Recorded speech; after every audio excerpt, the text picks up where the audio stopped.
एक programme initiate हुआ AI for youth with the collaboration of Commonwealth. तो उसमें ये होगा कि स्पेसिफिकली एआई के ऊपर बच्चों को ट्रेनिंग्स दी जाएंगी और वो ट्रेनर्स इंटरनेशनल ट्रेनर्स भी होंगे। हमारे यहाँ पे मायनाज ट्रेनर्स होंगे जो बच्चों को आर्टिफिशियल इंटेलिजेंस पे जो है वो ट्रेनिंग्स देंगे। प्राइम मिनिस्टर यूथ प्रोग्राम जो है वो आने वाले जो न्यू ट्रेंड्स हैं एआई और मशीन लर्निंग और ब्लॉकचेन टेक्नोलॉजी, तो जो प्रोग्राम है वो किस तरह यूथ को जो है ये इन टेक्नोलॉजीज के लिए तैयार कर रहा है और इन यूथ को अवेयर कर रहा है इन टेक्नोलॉजी से।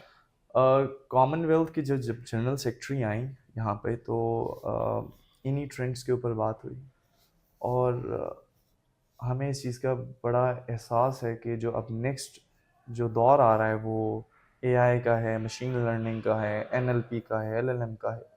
अगर हम इन टेक्नोलॉजीज़ में अपने आप को जो है वो नहीं तैयार करेंगे तो फिर हम दुनिया से पीछे रह जाएंगे। तो यही वजह थी कि एक प्रोग्राम इनिशिएट हुआ AI for youth with the collaboration of Commonwealth. तो उसमें ये होगा कि स्पेसिफिकली एआई के ऊपर बच्चों को ट्रेनिंग्स दी जाएंगी और वो ट्रेनर्स इंटरनेशनल ट्रेनर्स भी होंगे। हमारे यहाँ पे मायनाज ट्रेनर्स होंगे जो बच्चों को आर्टिफिशियल इंटेलिजेंस पे जो है वो ट्रेनिंग्स देंगे। अब अगर आप वोकेशनल ट्रेनिंग्स की बात करते हैं तो उसमें एक बहुत बड़ा हिस्सा जो है वो इसी चीज़ का है। वो एनएलपी का है, वो क्लाउड कंप्यूटिंग का है, वो मशीन लर्निंग का है, वो आर्टिफिशियल इंटेलिजेंस का है। और बच्चों को इस चीज़ के लिए तैयार किया जा रहा है कि आप ये वाली टेक्नोलॉजीज़ जो हैं वो सीखें ताकि आप मुख्तलिफ अपनी अपनी प्रोडक्ट्स भी बना सकें, आप अमेरिकन कंपनीज़ के लिए एआई इंटीग्रेशंस भी कर सकें। तो हम इसके ऊपर बड़ा बहुत ज़्यादा फोकस कर रहे हैं इस वक्त।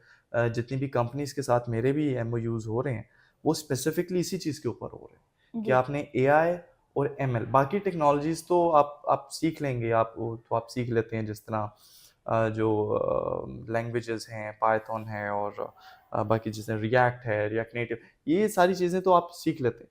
लेकिन एआई एमएल सीखना बहुत ज़रूरी है क्योंकि दूसरी टेक्नोलॉजीज़ में भी ये इन्वॉल्व हो रही है। अब अगर किसी का प्लेटफॉर्म है, कोई कोई एप्लीकेशन है, तो वो भी चाहता है कि मैं एआई को इंटीग्रेट करूं, मैं एआई चैटबॉट बना लूं।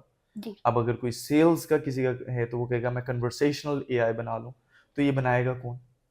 ये अगर आप इस वक्त इसके ऊपर काम करना स्टार्ट कर दें, आप इसके ऊपर प्रोडक्ट्स बना दें, तो यकीन मानें ये बिलियन डॉलर प्रोडक्ट्स बन सकते हैं। तो हम चाहते हैं कि इनको ये टेक्नोलॉजीज दे दें। क्रिएटिव हम बहुत हैं, क्रिएटिविटी में हमारा कोई जोड़ नहीं है। ये मैं जो है ना बरमला इस चीज़ का जो है वो कहता हूँ कि क्रिएटिविटी में पाकिस्तानियों को कोई पीछे नहीं छोड़ सकता। इनको सिर्फ एक स्किल सिखा दो और फिर इनको एक प्ले ग्राउंड दे दो कि इस पे आप खेलो, तो ये आपको ऐसी ऐसी चीज़ बना देंगे कि आपकी सोच है। यही पाकिस्तान है ना जहाँ पे जिसके लिए जिस पे मर्सिडीज जो है इसी पाकिस्तान का क्लाइंट है ना, सलीम गौरी वो मर्सिडीज के लिए ही तो तैयार कर रहे हैं। इंडिया भी था लेकिन मर्सिडीज का कॉन्ट्रैक्ट इनको मिला। यही वो सिस्टम्स लिमिटेड भी यहीं पे ही है। तो यहाँ पे सारी कंपनीज, बड़ी बड़ी कंपनीज जो हैं, उन्होंने पाकिस्तानियों को कॉन्ट्रैक्ट दिए। मैंने अभी, एक मेरा दोस्त है वो एआई का डेवलपर है और वो एक सिलिकॉन वैली कंपनी है, उसके लिए कन्वर्सेशनल एआई बना रहा है। उनके लिए एआई चैटबॉट बना रहा है। वो बहुत बड़ी कंपनी है वहाँ के लिए। और उन्होंने पाकिस्तान में उस लड़के को चुना क्योंकि उसकी क्रिएटिविटी की वजह से। अब बात सिर्फ क्रिएटिविटी की है, तो ये इसके ऊपर हम बड़ा एक्सटेंसिवली काम कर रहे हैं कि हम ये वाले स्किल्स जो हैं बच्चों को दें ताकि वो एक्सेल कर सकें आगे मार्केट में। आप अपने रोल के जरिए जो आपको प्राइम मिनिस्टर यूथ प्रोग्राम के अंदर मिला है, क्या लॉन्ग टर्म इम्पैक्ट छोड़ना चाह रहे हैं, छोड़ने की उम्मीद करते हैं? देखिए इस वक्त पाकिस्तान की जो आईटी इंडस्ट्री है वो 2 पॉइंट अप्रॉक्सीमेटली $6 बिलियन पे इस वक्त स्टैंड करती है। मेरा तो ख्वाब है ही है, हमारे प्राइम मिनिस्टर का भी ये ख्वाब है कि $25 बिलियन की इस इंडस्ट्री को 25 बिलियन की इंडस्ट्री बनना चाहिए, $25 बिलियन की इंडस्ट्री बनना चाहिए। उसके लिए ये लॉन्ग टर्म चीज़ है, लेकिन हम इसको जितना इसका इसका दुरानिया है वो जितना हम कम कर सकें उतना ही हमारे लिए बेहतर है। जैसा मैंने आपको पहले जिक्र किया था कि फोर्ब्स रिपोर्ट के मुताबिक, और हम देखते हैं जिस तरह कमी हो रही है टेक रिसोर्सेज की जी अमेरिका में, तो उनकी रिपोर्ट के मुताबिक 2030 में 80 मिलियन जॉब्स जो हैं वो निकलेंगी। जी बंदे ही नहीं होंगे उनके पास उस पे काम करने के लिए। मेरी ये ख्वाहिश और मेरा ये लॉन्ग टर्म, अगर आप इम्पैक्ट की बात और लॉन्ग टर्म प्लान अगर आप पूछें तो ये है कि उस 80 मिलियन में एटलीस्ट 1% तो हमें जो है ना वो कैप्चर करना चाहिए उस मार्केट का हिस्सा, और वो 1% भी 8 लाख बनता है। जी अब just imagine, I was doing a calculation and my mind was blown up by that calculation कि अगर हम 1% को भी टारगेट करें दैट इज 8 लाख, और लेकिन जिस हम पेस पे चल रहे हैं वो तो नहीं हम उसको compete कर सके अगर हम कुछ ना करें तो। और हम जिस पेस पे चल रहे हैं 25 से 30 हज़ार IT ग्रेजुएट्स हम हर साल निकालते हैं, तो अगर इसी पेस पे चलते रहे तो हम सिर्फ और सिर्फ 3.5 लाख ग्रेजुएट्स को निकाल पाएंगे, और उसमें से भी क्वालिटी कितनी होगी वो फिर एक अलग डिस्कशन है। तो इसको काउंटर करने के लिए प्राइम मिनिस्टर यूथ प्रोग्राम ने वोकेशनल ट्रेनिंग्स को इंट्रोड्यूस करवाया, जिसके तहत 15 लाख बच्चों को हम ट्रेन करेंगे। ज़रूरत माइंड में था 8 लाख, लेकिन करवाया जा रहा है 15 लाख। तो इसका मतलब है हम उस चीज़ को कर सकते हैं, कैप्चर कर सकते हैं। अगर 15 लाख बच्चे इस पे ट्रेनिंग ले लें और हम उसका 1% कैप्चर कर लें, तो आप कैलकुलेशन करें हमारी जो हाइक आएगा हमारी इस इकोनॉमी में थ्रू आईटी, वो $20 बिलियन का तो सिर्फ उसी साइड से आ जाएगा।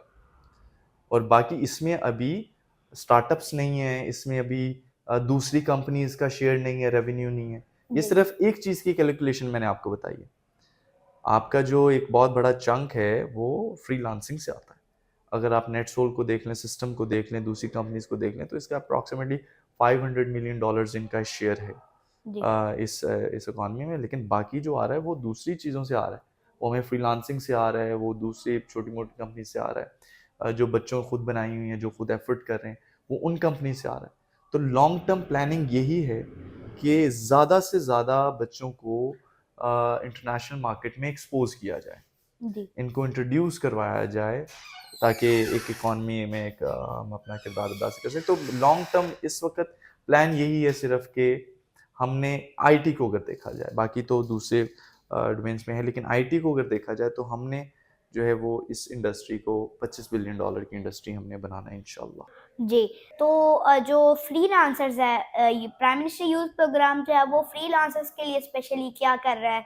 क्योंकि अभी आपने इससे पिछली बात में बताया कि जो है वो फ्रीलांसर्स जो है वो बहुत ज़्यादा कंट्रीब्यूट करते हैं पाकिस्तान की इकोनॉमी के अंदर। तो आप स्पेशली जो है वो फ्रीलांसर्स के लिए क्या पॉलिसीज़ और रेगुलेशंस जो है वो इंट्रोड्यूस करवाई हैं? देखिए, फ्रीलांसर्स के लिए जो हमने जो रिलैक्सेशन दी है वो टैक्सेस में दी है। इस वक्त आप हर इंडस्ट्री को उठा के देख लें और आप आईटी को देख लें तो आईटी में सबसे कम टैक्स है, एंड दैट इज जस्ट 0.25%। अगर आप एसईसीपी में रजिस्टर्ड होते हैं तो एक तो उनको टैक्स में छूट कि उनको एक इनकरेजमेंट मिल सके और उनका जो भी रेवेन्यू है वो ज़्यादा से ज़्यादा हो सके। प्लस हमने फ्रीलांसर्स के लिए जो लैपटॉप स्कीम्स हैं वो हमने अनाउंस की, और उनमें से ही बच्चे जो आगे वो फ्रीलांसर्स बने। जो यूनिवर्सिटी के जो बच्चे हैं, इस वक्त एक बहुत बड़ी तादाद ऐसी है जो स्टूडेंट्स हैं यूनिवर्सिटीज़ में, बट देर ऑल्सो फ्रीलांसर्स, जी ठीक है, और वो अपने खर्चे वगैरह वहाँ से निकालते हैं। और बड़ा एक बैकलैश आया था कि आप लैपटॉप्स क्यों दे रहे हैं, तो उसका इम्पैक्ट आप देखें, आप पिछली बात आपने की लॉन्ग टर्म प्लानिंग, तो लॉन्ग टर्म प्लानिंग का वो हिस्सा थी, तो वो चीज़ तब की थी, आज उसका फ़ायदा हो रहा है। जब जी कोविड आया, कोविड में पूरी दुनिया घर बैठी, और जिनके पास लैपटॉप्स था उन्होंने उस दौर में ई कॉमर्स का बड़ा काम शुरू किया, और आज वो बड़े अच्छे मुकाम पर है। जी और आईटी की जिन्होंने ट्रेनिंग्स ली थी वो उन्होंने घर बैठ के जो है वो आईटी के प्रोजेक्ट्स पकड़े। तो फ्रीलांसर्स के लिए एक तो चीज़ टैक्स एग्जम्पशंस, उनके लिए एक नवाज शरीफ आईटी सिटी जो है वो बनाया जा रहा है। हम उसमें भी अकोमोडेट करने की सोच रहे हैं कि एक ऐसा जो है फैसिलिटी बनाई जाए जो जी कि फ्रीलांसर्स के लिए हो, जी। जहाँ पे उनको हाई स्पीड इंटरनेट प्रोवाइड किया जाए, जहाँ पे उनको कोई तंगी ना हो, और उनको वो तो टैक्स फ्री जो है वो ज़ोन उसको बनाने की हम सोच रहे हैं। तो ये बड़ी सारी चीज़ें मैंने बताया, इनके बड़ा कंट्रीब्यूशन है। तो अगर जी। जब तक हम इनको प्रमोट नहीं करेंगे तब तक हम आगे नहीं बढ़ सकते। जी। तो फ्रीलांसर्स के लिए इंशाल्लाह आप देखेंगे जब हमारा इंफ्रास्ट्रक्चर बन जाएगा तो उनके लिए एक डिफरेंट फैसिलिटीज़ होंगी जहाँ पे वो अपने आप को रजिस्टर करवाएंगे, जी। वो वहाँ फैसिलिटीज़ को यूज़ कर सकते हैं क्योंकि they are contributing in Pakistan economy. तो इट्स रिस्पॉन्सिबिलिटी, गवर्नमेंट की रिस्पॉन्सिबिलिटी है कि वो उनको अकोमोडेट करे हर जगह पे। तो वी जी। Have some great plans for freelancers as well. दूसरी कंपनीज के लिए तो हैं ही हैं, लेकिन फ्रीलांसर्स के लिए भी बहुत सारे प्लान्स हैं जो आपको चंद सालों में आगे नज़र आएंगे। पॉलिसी मेकिंग में तो ऑलरेडी इम्प्लीमेंट हो चुके हैं। तो बाकी उनके लिए एक ये जो इंफ्रास्ट्रक्चर से रिलेटेड चीज़ें हैं वो भी हम जो है उस पे ध्यान दे रहे हैं।